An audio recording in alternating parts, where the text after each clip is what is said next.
আজকে চলে আসলাম আমার 24 আওয়ার্স কিভাবে আমি স্পেন্ড করি সেটা নিয়ে। সকালে ঘুম থেকে উঠলাম, ঘুম থেকে উঠেই যেহেতু নাস্তা পানির কোনো টেনশন নাই আমার, এজন্য গাড়ি নিয়ে বের হয়ে গেলাম, যাচ্ছি হচ্ছে কার ডিলারশিপে। আমার গাড়ির কিছু সার্ভিসিং করার ছিল।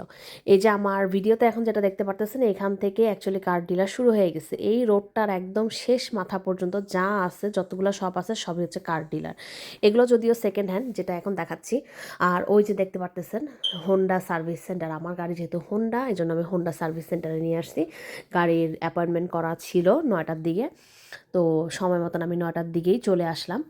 চলে এসে এই যে হোন্ডা, আমার এই বাম পাশে যেটা দেখতে পারতেছেন এগুলো হচ্ছে কার ডিলার। যদি আপনি গাড়ি কিনতে চান, এই যে গাড়িগুলো সাজানো আছে, এটা হচ্ছে কার ডিলার। বাট আমি যাব সার্ভিস সেন্টারে, ওই যে জুম করে দেখাচ্ছি, সেখানে গিয়ে আমি ঢুকে যাব। আমার গাড়ির, আপনারা যদি লাস্ট ভিডিও কেউ না দেখে থাকেন তাহলে যদি দেখে থাকেন তাহলে সবাই জানেন, বাট যদি না দেখে থাকেন তাহলে গিয়ে দেখে আসতে পারেন যে আই হ্যাড অ্যান অ্যাক্সিডেন্ট। আমার টায়ার ব্লাস্ট হয়ে গেছিলো middle of the highway when I was driving 70 per mile. তো it was like I was safe, একটুর জন্য বেঁচে গেছিলাম। তো কার ডিলারশিপে চলে আসলাম, তারপরে কার ড্রপ অফ করে আমি বাসায় চলে যাব। এখানে আমি ওয়েট করতে পারবো না, কারণ এটা ঠিক করতে প্রায় 7 to 8 আওয়ার্স টাইম লাগবে। এই যে লোকটা দেখতেছেন, এই লোকটা he will take care about my car, he will take care of it. তো আমি ঢুকে গেলাম, ঢুকে একটু ওয়েট করব, বিকজ অফ আমাকে যে ড্রাইভার ড্রপ অফ করে আসবে সে না আসা পর্যন্ত আমি হচ্ছে এখানে একটু ওয়েট করব। ডিলারশিপের এই একটা সুবিধা, আপনার গাড়ি যদি ওদের কাছে সার্ভিসিংয়ে মোর দেন 24 আওয়ার্স থাকে, আপনি ফ্রি অফ কস্টে গাড়ি লোন নিতে পারবেন। আপনাকে একটা গাড়ি দিবে যেটা আপনার চালানোর জন্য এবং ফ্রি অফ কস্ট। আর যদি লেস দেন 24 আওয়ার্স হয়, তখন আপনি যদি নিয়ার বাই থাকেন, তখন ওদের তরফ থেকে একজন ড্রাইভার আপনাকে ড্রপ অফ করে দিবে এবং আপনার গাড়ি যখন মেনটেন্যান্সের জন্য ডান হয়ে যাবে তখন আবার ওরা আপনাকে পিক করে আপনাকে এখানে নিয়ে আসবে। তা আমি বলছিলাম আমার বাসায় কাজ আছে, আমাকে দিয়ে আসো, তো ওইটাই।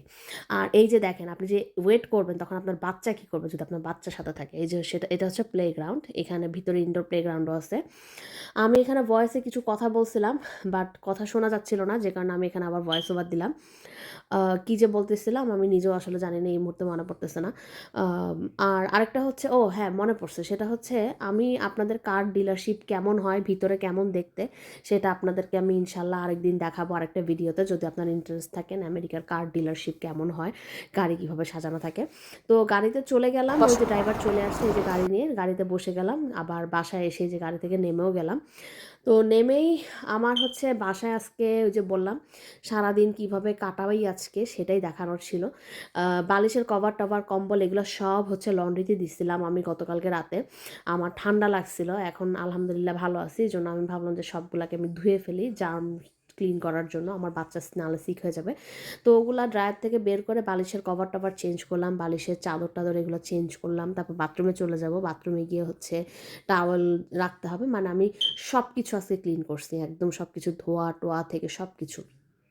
তারপরে যে আমার কম্বলটাকেও সেট করে ফেললাম, আমার কম্বলটাকেও লন্ড্রিতে দিয়েছিলাম, কম্বলটাকে সেট করে তারপর বাথরুমে গিয়ে আমার টাওয়েল ফোল্ড করার ছিল, টাওয়েল সবগুলো ধুইছি, একটা আমার হাজব্যান্ডের, একটা না হন আমাদের তিনজনের তিনটা।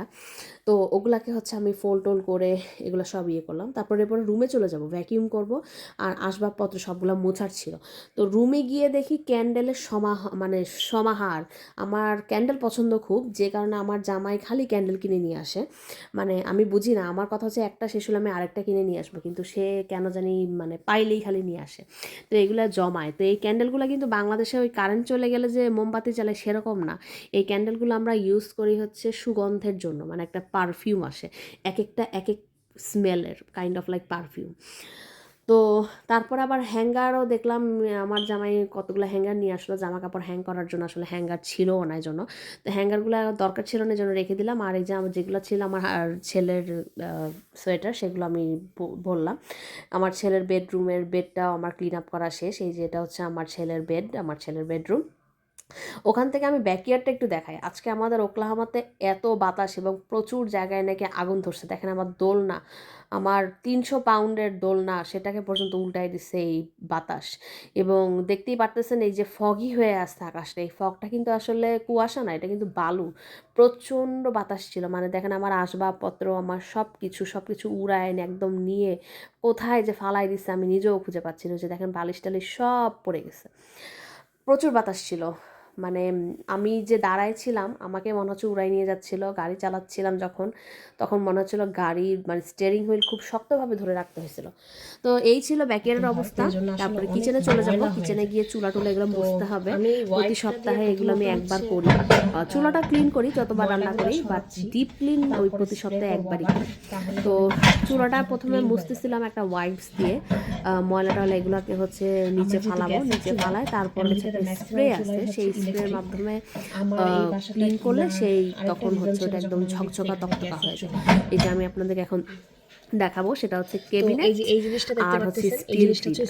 এই জিনিসটা যদি স্প্রে যদি আপনি করেন আপনার জিনিস তো ক্লিন হবেই, প্লাস হচ্ছে যেগুলো স্টেনলেস সেগুলো একদম নতুনের মতো চকচক করবে। তো এইটা আমি সপ্তাহে একবারই করি, আমি প্রতিদিন করি না, প্রতিদিন এমনি টিস্যু দিয়ে চুলা পরিষ্কার করি। আর ডিপ ক্লিন ওই যে বললাম সপ্তাহে একদিনই করি, শুক্রবার, যেদিন আমার কাজ থাকে না। ওই আসলে কি ছুটির দিন যেদিন কাজ থাকে সেদিন তো কাজ থাকে, বাইরের কাজ, আর ছুটির দিনও আসলে আমার এই যে ঘরের কাজ করবো, তো এইভাবে আমার দিন চলে যায় আসলে। তো এটা ক্লিন টিন করার পরে তারপরে তো হচ্ছে আমি কাউন্টার টপে চলে যাব, কাউন্টার টপগুলো মুছতে হবে, ফ্রিজ মুছতে হবে, সব কিছুই মুছতে হবে। আজকে তো আরও বেশি মুছতে হবে যেহেতু প্রচুর বালু। এটা হচ্ছে আমার ফ্রিজ। আমার আগের ভিডিও যদি আপনারা কেউ না দেখে থাকেন দেখে আসতে পারেন, আমি একটা বাড়ির ট্যুর দিয়েছিলাম এবং সেই ভিডিওতে আমি বলেছিলাম যে আমাদের তো এখানে ফ্রিজ অলরেডি থাকে, প্রত্যেকটা অ্যাপার্টমেন্ট বলেন বাড়ি বলেন এগুলোকে আপনাকে নিতে হবে না। তো ওই ফ্রিজটা বিক্রি করে, আমার আগে যে ফ্রিজ ছিল সেই ফ্রিজটা বিক্রি করে কিভাবে আমি সেই টাকা দিয়ে আবার এই স্মার্ট টিভি ফ্রিজটা কিনছি। তো এই স্মার্ট ফ্রিজের মধ্যে এই যে এই ট্যাবটা একদম ফোন ট্যাবলেট, ফোন কল ছাড়া আপনি সবই, আপনি অ্যালেক্সাকে কমেন্ট করবেন, অ্যালেক্সা আপনার কমেন্টের উত্তর দিবে, আপনি ইউটিউব দেখবেন, আপনি ফেসবুক চালাবেন, সব কিছু করা যায় এক্সেপ্ট ফোন কল। শুধু ফোনই করা যায় না, আদারওয়াইজ একটা ফোনে একটা ট্যাবলেটে আপনি যা করেন সব কিছুই এটার মধ্যে মজুদ আছে। তো এগুলা কিচেনের কাজকর্ম শেষ করে আমি লিভিং রুমে চলে গেলাম। আমার লিভিং রুমের আমার টিভি স্ট্যান্ডের কিছু জিনিস এখন আমি এগুলো বাংলাদেশ থেকে নিয়ে আসছিলাম। তো এগুলোকে মাসে একবার করে মুছতে হয়, না হলে হচ্ছে কি একদম ময়লা ধুলা বালু সব হচ্ছে পড়ে, মানে বাংলাদেশে থেকে কম ধুলা হয় এটা ঠিক, কিন্তু তারপর প্রচুর ধুলা। আড়ং থেকে তো এটাও মোছামুছি একটু শেষ, দেখতেই পারতেছেন। আমার একটা ছোট টিভি স্ট্যান্ডের আমার হচ্ছে মনে হয় যে টিভির স্ট্যান্ডে দিলে ভালো দেখতে এরকম। তো এই ছিল আমার টিভির স্ট্যান্ডটা দেখতে, জিনিসপত্রগুলো ছিল। আর এরপরে হচ্ছে আমার এই যে জিনিসটা দেখতে পাচ্ছেন এটা হচ্ছে হোয়াইট, মানে আমাদের তো এই যে কাঠের ফ্লোর, আর তো মুছি কীভাবে, এটা হচ্ছে ইলেকট্রিক ওয়াইপার।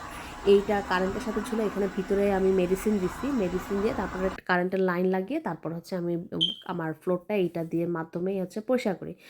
আর এরপরে তো হচ্ছে এই যে জিনিসপত্র চলে আসলাম, এই জিনিসপত্রগুলো আমাকে এখন ফোল্ড করতে হবে, এগুলো ড্রায়ার থেকে আমি বের করছিলাম, ফোল্ড করে করে তারপরে ফোল্ডের জিনিস ড্রয়ারে রাখি, আর যেগুলো হ্যাং করে রাখি সেগুলো যে হ্যাঙ্গারে করে আমার ক্লোজেটের মধ্যে আমি হচ্ছে এভাবে করি। তো এই সারাদিন আমার এভাবেই চলে গেছে। মসজিদে যাচ্ছি এখন, ঘরের কাজকর্ম শেষ করে কাজের থেকে আসলাম, আমি কাজের থেকে এসে ফ্রেশ হয়ে এখন মসজিদে যাচ্ছি। বাইরের অবস্থাটা আজকে খুবই গুমুট, বিকজ অফ ওকলাহোমাতে এত বাতাস, বিভিন্ন জায়গায় আগুন লেগে গেছে। এবং আপনারা বাইরে, আমি জানি না ভিডিওতে কতটুকু বুঝবেন, দেখলে মনে হবে কি যে ফগি হয়ে আছে, কুয়াশা, হ্যাঁ আসলে কিন্তু এগুলো ময়লা। দেখাই, এই যে দেখেন আকাশের অবস্থাটা কীরকম। আমি আরেকটু ক্লিপ নিয়েছিলাম, সেটা আপনাদেরকে আমি দেখাবো। বাইরে প্রচুর ধুলা ছিল, তো মসজিদের উদ্দেশ্যে রওনা দিচ্ছি। মসজিদের উদ্দেশ্যে রওনা দেওয়ার আগে এই যে এই অ্যাপার্টমেন্টটাতে আসলাম, এখানে একটা মেয়ে থাকে কিফায়াত, ওকে আমার রাইড দিতে হবে, ওকে তুলে তারপর মসজিদে নিয়ে গেলাম, মসজিদে ইফতার করব। সেই ইফতারটা এই যে দেখতে পারতেছেন, এগুলো আমার ইফতার ডিনার। এই ছিল আজকের ভিডিও, আশা করি ভালো লেগেছে। ভালো থাকবেন, আল্লাহ হাফেজ।